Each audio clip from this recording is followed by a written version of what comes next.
My wedding was supposed to be a fairy tale, a perfectly orchestrated day of love and celebration. A guest got so drunk they tried to jump into the wedding pool fully clothed during the first dance.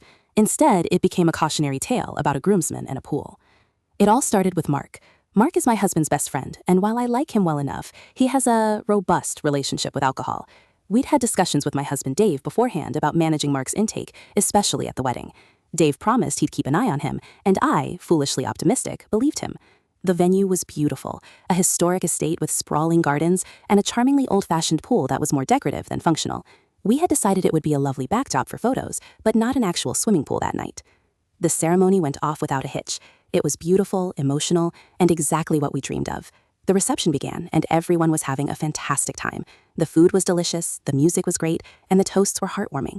I was on cloud 9, dancing with Dave during our first dance, the soft glow of fairy lights illuminating the room.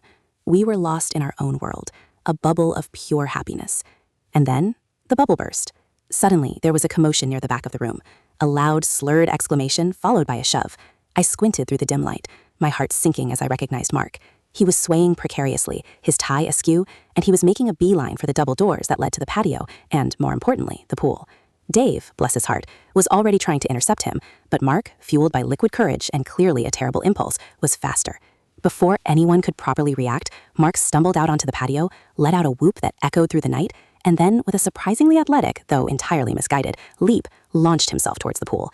He hit the water with a colossal splash, fully clothed, a tuxedo and all.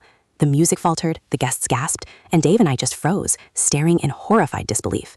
The immediate aftermath was chaos. Water cascaded everywhere.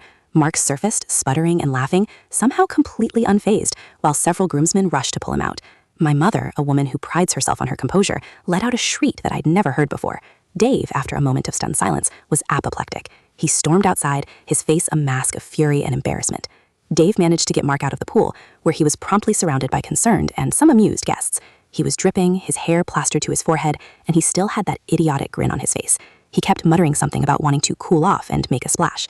Dave, meanwhile, was trying to salvage what little dignity he had left by ushering Mark towards the restrooms, while all muttering about needing a towel in a strong word. The rest of the night was a blur of trying to smooth things over. My bridesmaids helped me change into a less formal dress after the spray from the pool reached my table. Dave had a very stern conversation with Mark, who, to his credit, eventually seemed to grasp the magnitude of his screw-up, though he was still pretty drunk. He kept apologizing profusely, which was almost worse than the initial incident. Now, a few days later, the adrenaline has worn off, and I'm left with a mixture of lingering embarrassment and frustration. Dave is still annoyed, but he's also trying to be pragmatic, saying it's a funny story to tell in a few years. I don't know. I wanted our wedding to be perfect, and this was not perfect. It was a spectacle.